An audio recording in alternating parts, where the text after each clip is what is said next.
చేయడానికి దానికి చేతులు ఎలా వచ్చాయో? అయినా మీరు చూసుకోవాలి కదమ్మా. ఎప్పుడు వంటగదిలోకి రాని మనిషి వచ్చిందంటే ఏదో ప్రమాదం జరుగుతుందని. అసలు అసలు వీళ్ళకి నేనేం ద్రోహం చేశానని నన్ను ఇలా హింసలు పెడుతున్నారు? నీ చెయ్యాల కాలింది? అది అది ఒంటింట్లో అనుకోకుండా పొయ్యి మీద ఉన్న గిన్నెను పట్టుకున్నాను, కాలింది. అంజలి, నా కళ్ళలోకి సూటుగా చూసి చెప్పు, నువ్వు చెప్తుంది అబద్ధం కదా? కాదండి, నిజం. నేనేం అడగలేదు, ఆవిడ ఇస్తానని చెప్పింది. అయినా తీసుకోవడంలో తప్పే ఉంది. తీసుకుని ఊరుకోవటం ఎప్పుడూ తప్పే. అలా కాకుండా ఇచ్చిపుచ్చుకుంటే కాస్త మర్యాదగా ఉంటుంది. నేనేం ఇవ్వగలను?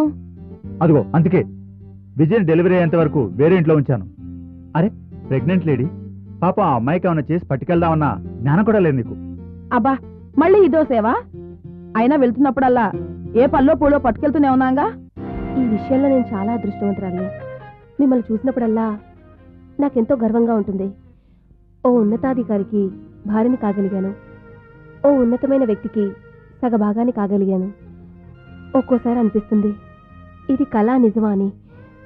దయచేసి ఇది కళ అని మాత్రం అనద్దు, కరిగిపోతుందని భయపెట్టద్దు ప్లీజ్. నాకు నా మీద చాలా నమ్మకం. నన్ను నమ్ముకున్న వాళ్ళకి, నేను నమ్మిన వాళ్ళకి ద్రోహం చేసే బుద్ధి ఎప్పటికీ రాదు, ఉండదు.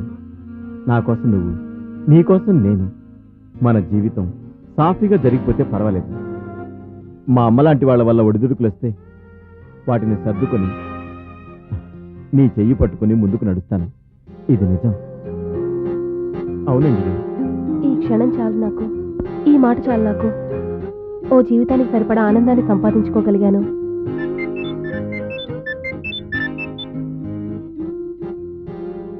నేను ఆదిత్యనే మాట్లాడుతున్నాను. చెప్పండి. ఏంటి, ఆ ఫైల్ ఇంకా నా టేబుల్ మీదకి రాలేదా? వాళ్ళెందుకు మీరు ఫోర్స్ చేయలేదు? రేపే అది హెడ్ క్వార్టర్స్కి చేరుకోవాలి. ఇప్పుడు మీరేం చేస్తారు? అయినా వర్క్ అంటే అంత నిర్లక్ష్యం ఏంటి మీకు? అంజలి, ఇప్పుడు వస్తాను.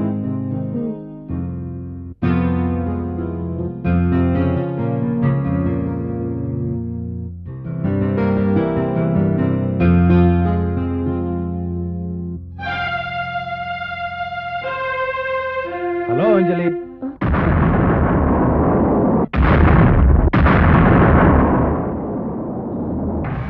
బాగున్నావు అంజలి? పెళ్ళయిందటగా, మరి నాకు చెప్పలేదే? మీ ఆయన ఎలా ఉంటాడు?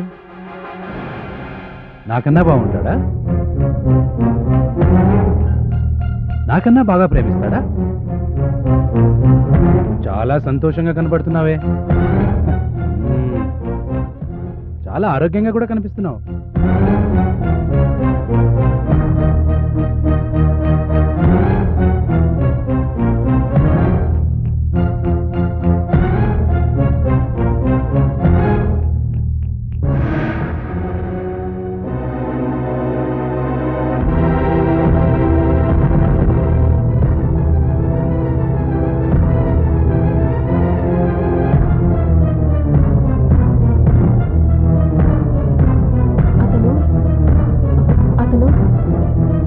ఏంటి భయపెడుతున్నాడా? ఏ మిస్టర్? ఏం లేదు సార్, వెళ్ళిపోతాను. మిస్టర్ కుమార్, ఏంటి సర్ప్రైజ్ విజిట్? కాకినాడ ఎప్పుడు వచ్చారు? ఈరోజు మార్నింగే వచ్చాను. నేనే మిమ్మల్ని కలుద్దాం అనుకున్నాను. ఈ లోపల లక్కీగా మీరే కలిశారు. ఎన్ని రోజులు ఉంటారు? ఓ 10 days ఉంటాను. కుమార్, షీఈ్ మై వైఫ్ అంజలి. అంజలి నాకు తెలుసు. ఏంటి తెలుసా? ఆవిడ ఫోటో మీ పర్సులో చూశానుగా. మీరే చూపించారు, అందుకే గుర్తుపట్టగలిగాను. చిన్న ట్రిక్ ప్లే చేద్దాం అనుకుని ఆవిడ ముందు వచ్చి సైలెంట్గా కూర్చున్నాను. పాపం అంజలి గారు నన్ను చూసి భయపడిపోయారు. అంజలి గారు, ఐఎమ్ వెరీ సారీ. చూడండి కుమార్, మా అంజలి మిమ్మల్ని తెలికి క్షమించదు. ఏం చేయాలి? రేపు మధ్యాహ్నం మీరు మా ఇంటికి లంచ్కి వస్తే అప్పుడు మా అంజలి మిమ్మల్ని క్షమిస్తుంది. తప్పకుండా వస్తాను. అంజలి గారు, రేపే మీ ఇంటికి వస్తాను. ఉంటాను సార్. బాయ్. బాయ్ అంజలి గారు. కమాన్ అంజలి, ఇతను కుమార్ అని నా ఫ్రెండ్.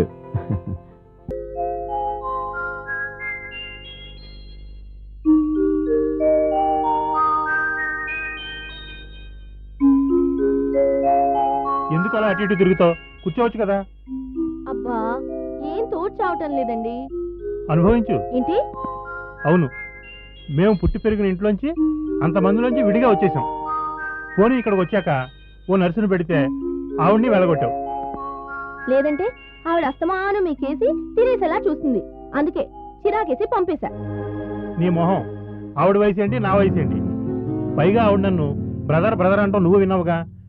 నాలాంటి తమ్ముడు ఉంటే బాగుండని నాతో ఎన్నోసార్లు అంది కూడా. అయినా సరే పరాయి ఆడిది మీతో మాట్లాడడం నాకు ఇష్టం లేదు. అమ్మో, ఇలా ఎప్పటి నుంచి? ఈ లెక్కన మన ఆఫీసులో కూడా లేడీ స్టాఫ్ని తీసేయమంటావేమో. అది జరుగుతుందేమో. ఓసారి సడన్ గా ఆఫీస్ కి చెక్కింగ్ వస్తాను. ఏ అమ్మాయి అయినా మీతో పళ్ళీగలిస్తూ మాట్లాడడం చూశానో ఇద్దరికి నా చేతిలో అయిపోతుంది, జాగ్రత్త. అయితే ఈ రోజు నుండి మన ఆఫీసులో నవ్వులు బంద్ అయిపోతాయేమో. అయిపోతాయి. ఎలాగో మా అమ్మ వచ్చింది కదండి, అందుకే ఆ నర్సుని పంపేశా.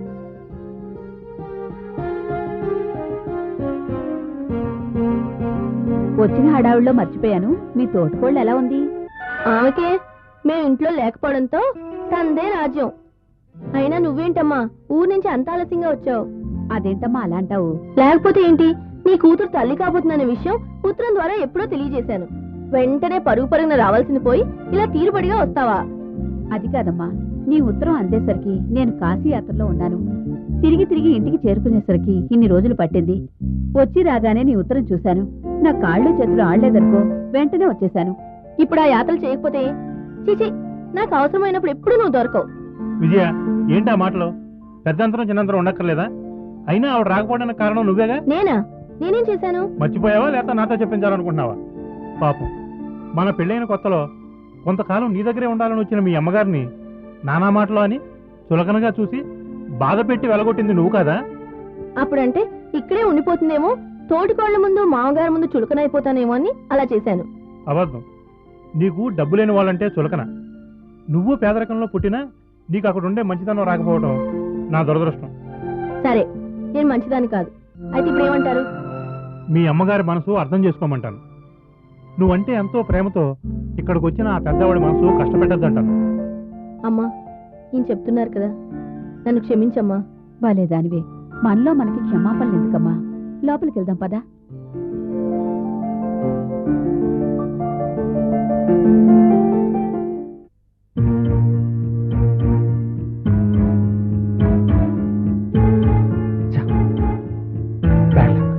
ఏమైందండి? నా మొహం అయింది. కాసేపు నన్ను మాట్లాడించుకో, చిరాకా ఉంది. ఆ ఫోన్ ఇటివ్వు. చెప్పేది నీకే, ఆ ఫోన్ ఇటివ్వు.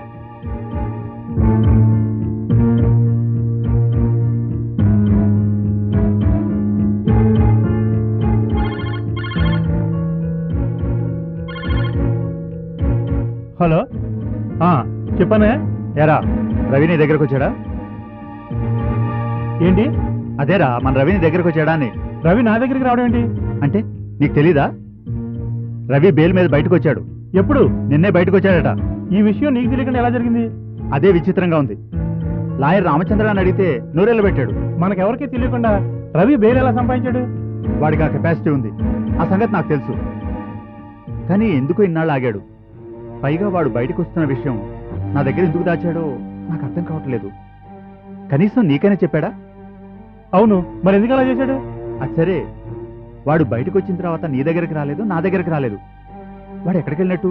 అన్నయ్య, నాకెందుకో భయంగా ఉంది. నేను ఇప్పుడే నీ దగ్గర బయలుదేరి వస్తున్నాను. ఇద్దరం కలిసి వాడు ఎక్కడికి వెళ్ళాడో ఎంక్వైరీ చేద్దాం. అలాగే, త్వరగా వచ్చే.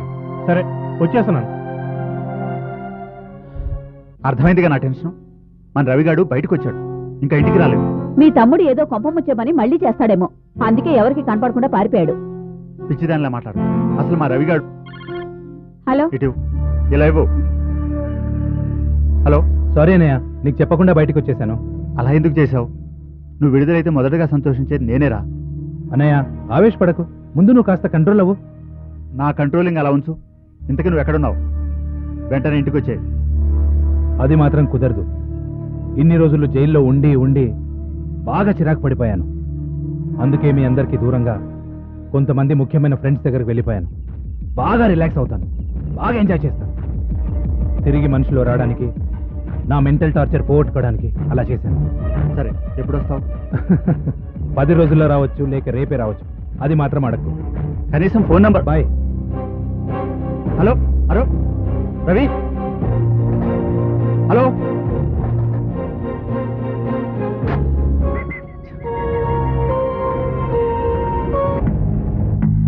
ఎక్కడుంటాడు? రవి మళ్ళీ నా జీవితంలో ప్రవేశించాలని చూస్తున్నాడు. అది కాదు అనుకుంటే ఇప్పుడిప్పుడే ఓ అందమైన జీవితాన్ని పాడు చేసే ప్రయత్నంలో ఉన్నాడు. అసలు ఇతను జైలు నుంచి ఎప్పుడొచ్చాడో లేక తప్పించుకున్నాడో ఎవరికైనా చెప్తే నా భవిష్యత్తును పాడు చేస్తానంటున్నాడు. పోనీ జరిగిందంతా అమ్మకు చెప్పేస్తే? అమ్మో, ఆ అమ్మకు చెప్తే తను కంగారు పడి వెంటనే ఇక్కడికి వస్తే పెద్ద గొడవ జరుగుతుంది. ఈ విషయంలో తొందరపాటుతో ప్రవర్తించకూడదు. నేను ఏదైనా అమ్మకు చెప్పదలుచుకుంటే సందీప్కి ఫోన్ చేయాలి, లేదా అమ్మ ఫోన్ చేసే వరకు ఎదురు చూడాలి. రెండూ ప్రమాదమే అనిపిస్తోంది.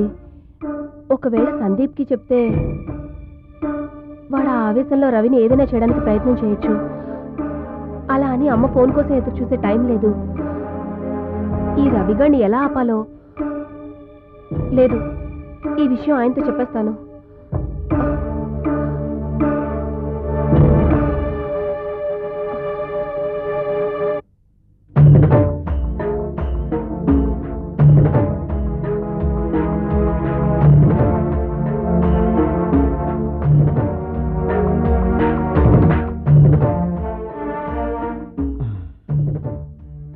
పర్లేదు, పడుకో.